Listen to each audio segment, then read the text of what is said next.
So, ito yung mga sources ng lahat ng mga gamit dito. Actually, wala naman, lahat ng mga binilhan ko, very, lang. Very, lang.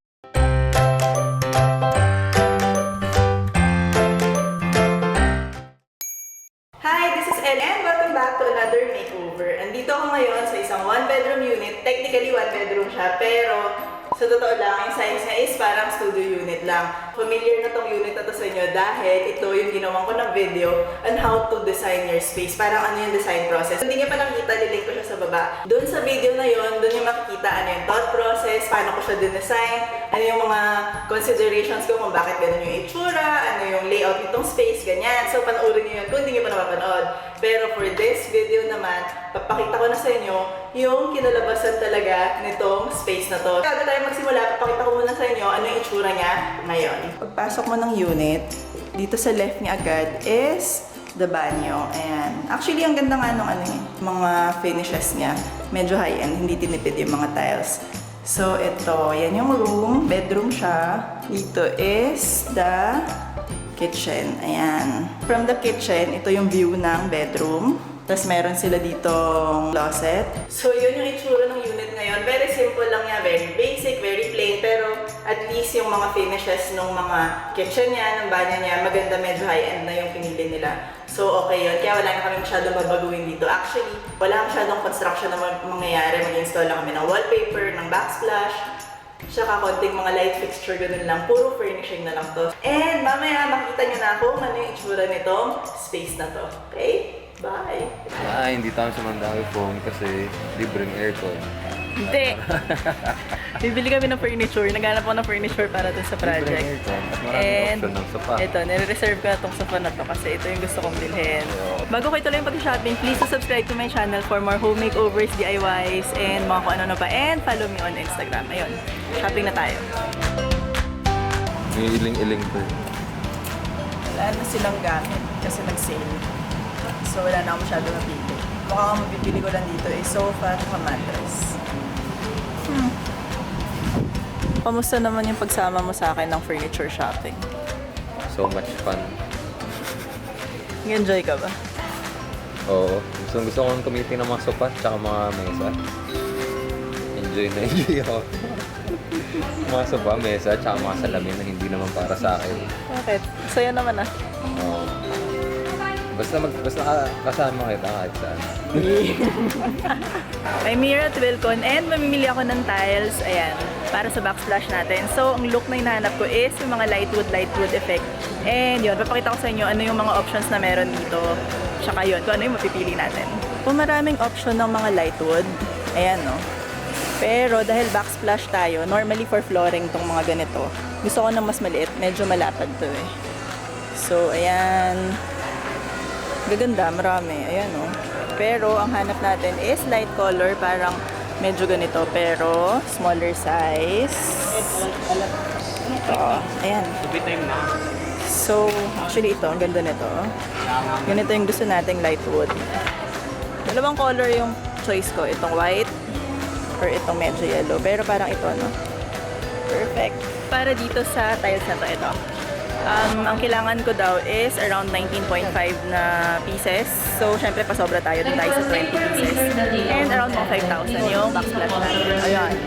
Ang ganda, pinakuha ko na. Pag nandito ako, tumitingin na rin ako dito sa accessory section nila. Kahit na wala akong bibilhin. Pero, feeling ko, nakita ko yung perfect na clock. Ang cute. Kasi yung kitchen natin, di ba, may blue. Tapos yung gitna niya wood. So, dahil na rin siya dun sa tiles na binili ko. And it's $999 and malaki siya. Andito na ako ulit ngayon sa site and gumagawa sila. Ayan. Itong tiles, nakakabit na. Pero may mga sobra kaming tiles, so papadugtungan ko pa dyan. And of course, ito. Ayan. Para maganda yung buong site. Kapatiles ko rin. Tapos, mag-install kami ng wallpaper very soon. Mga appliances namin, nandito na. Tapos, may mga parating na rin akong furniture very soon. Okay na to. Ayos na tong unit na to. Abangan nyo na lang. On the way na kami. Ayan yung mga dala ko. Madami po na yung likod. With my brother. Kaya lang, ibuhok ko. Ay, ano mo? Ayan na, naka-stories na. Ayan, siya magsushoot sa akin ngayon. I'm back dito sa unit and finishing touches na lang. Maglalagay kami ng mga pillows. Nandito yung mga accessories, nagkakabit na lang. Pero, wait, hindi ko muna papakita sa inyo dahil in a while, isushoot na rin namin yung reveal. Yun lang. Kailangan na magmadali. Anong oras na? Alas 3 na. Taga-shoot ko lang siya pero ayan, biglang nagtrabaho na siya. Hello? So, dito sa wall na to, kung naalala nyo, nandun yung parang mga botanical na prints na nasa frame na parang lightwood. So, ito yung binili kong lightwood na frame. Pero, syempre, naghanap ako ng free printable na tong mga, ayan, botanical. Cute, diba?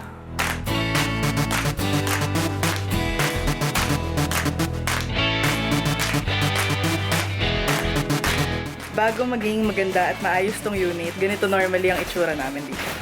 Ayan. Ayan. Grabe, sobrang daming trash ng mundo.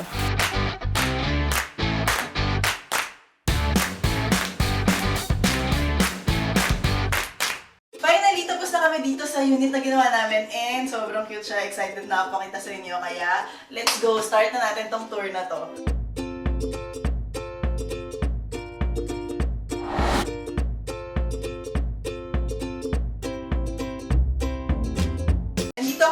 Main door. Actually, ito, hindi na namin binago. Okay naman siya kasi neutral lang, black lang siya.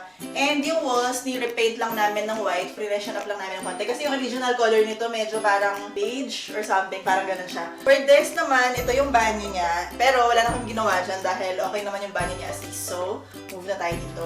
For this foyer, ay wait lang, bago yung foyer. Iba yung videographer ko ngayon. Kapatid ko pa rin. Hello. Calvinator.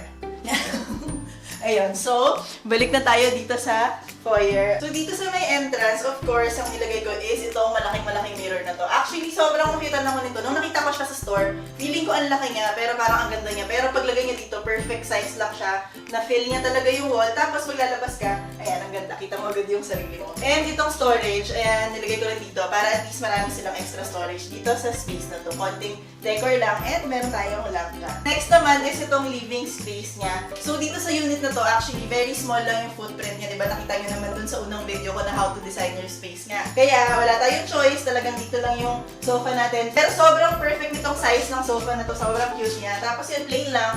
Gray lang din yung nilagay ko. Nag-wallpaper pala ako ng isang side ng wall. So, itong buong hilera na to, naka-wallpaper. Para may texture, may interest naman tong wall kahit na very all white lang tayo dito. And dahil naka-wallpaper na tayo, tapos maraming mga artwork dito, pakita ko sa inyo later. Para dito sa taas ng sofa, ang nilagay ko is itong macrame na wall hanging. This is from Elle. Sobrang cute niya. Tapos simple lang siya actually. Parang bumagay nga siya dito sa wood na wallpaper na to. And yan, mga konting mga accent na mga pillow-pillow ganyan, di ba? Cute nila. Simple lang, hindi naman kailangan ng masyadong maraming arte para pagandahin yung space.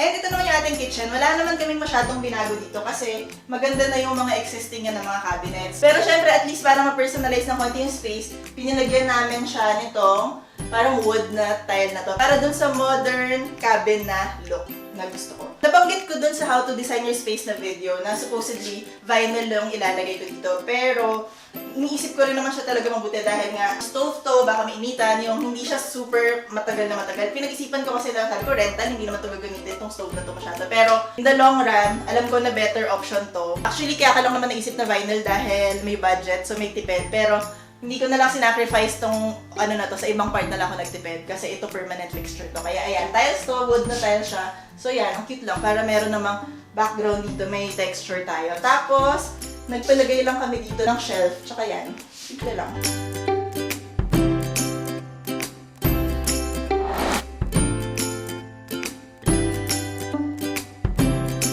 And dito naman sa dining area, sabi ko nga dun sa isang video is, ang pinili ko is round table kasi, di ba parang walkway siya, para at least mas madali lang, mas madali kumikot, mas maganda siya sa mata. Tapos, ang dami ng mga square dito, so ito yung nagdadagdag ng softness sa space. Tapos pinadagdag ko tong, ayan, accent na light para may ilaw naman dito sa dining. And ito sobrang cute na size na to.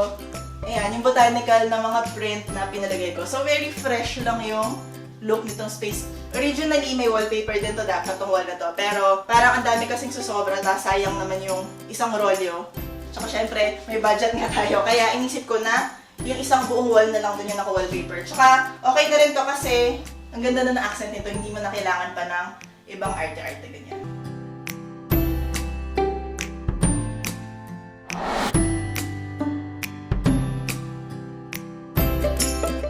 Then, going in naman dito sa kanilang bedroom area. Ito, existing na to, wala na kaming binago dito. Ang ganda ka ng cabinet nila dito actually. Ang nilagay ko lang dito is itong extra storage. Kasi sobrang dami mong malalagay dito na gamit talaga. Para yan na rin yung patungan ng TV. And ito yung clock na binili natin kanina. Nakita nyo, di ba? Na pinili ko siya. Sobrang perfect niya sa space kasi itong wood dito, kakulay niya yung tiles. Tapos itong blue na to, kakulay din ng mga blue dito. So, ayan. Parang ginawa tong clock na to para dito sa space talaga. And dito naman sa other side, ayan, nakita niyo yung wallpaper.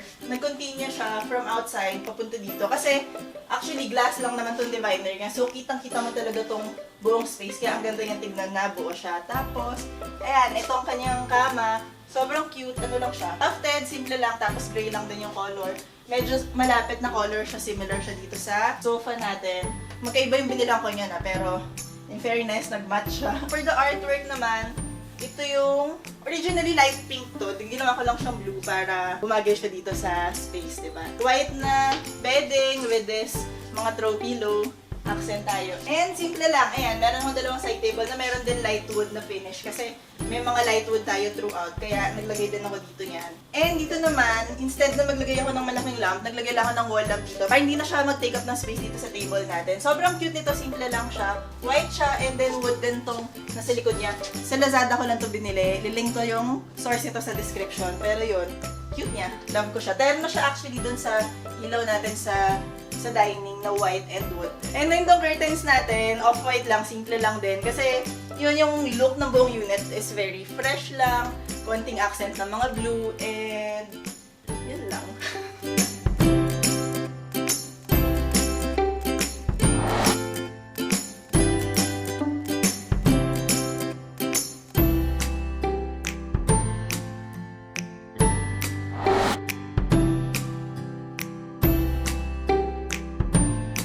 So, yun yung ating makeover. And sobrang na-happy ako sa kanya. Wala, nakita lang ako. Nakita lang ako sa wallpaper, sa mga furnishing. Pinuri yung sarili. Nakita sa sarili na ba? Pero hindi. Ang minor lang kasi nung renovation na ginawa namin, wala naman masyadong construction. Nagdagdag lang kami ng ilaw, konting repainting, wallpaper. Tapos ayun, nag-furnish na kami. Tapos ayan na siya. And yung mga sources dito, ito yung mga pinagbilang ko ng gamit. Check out yun na lang kung meron kayong nagustuhan. So, ito yung aking modern cabin na look na unit. So, if ever na paparent nila to, i-link ko rin sa baba kapag ka pwede na siyang puntahan para malay nyo, pwede kayong magstay dito. So, wala, na-happy ako sa kanya. And hopefully nagustuhan nyo. If you like this makeover, please like this video and do subscribe to my channel for more home makeover, mga design tips, advice, ganyan. And you may also follow me on Instagram. So, ayun lang for now. Bye!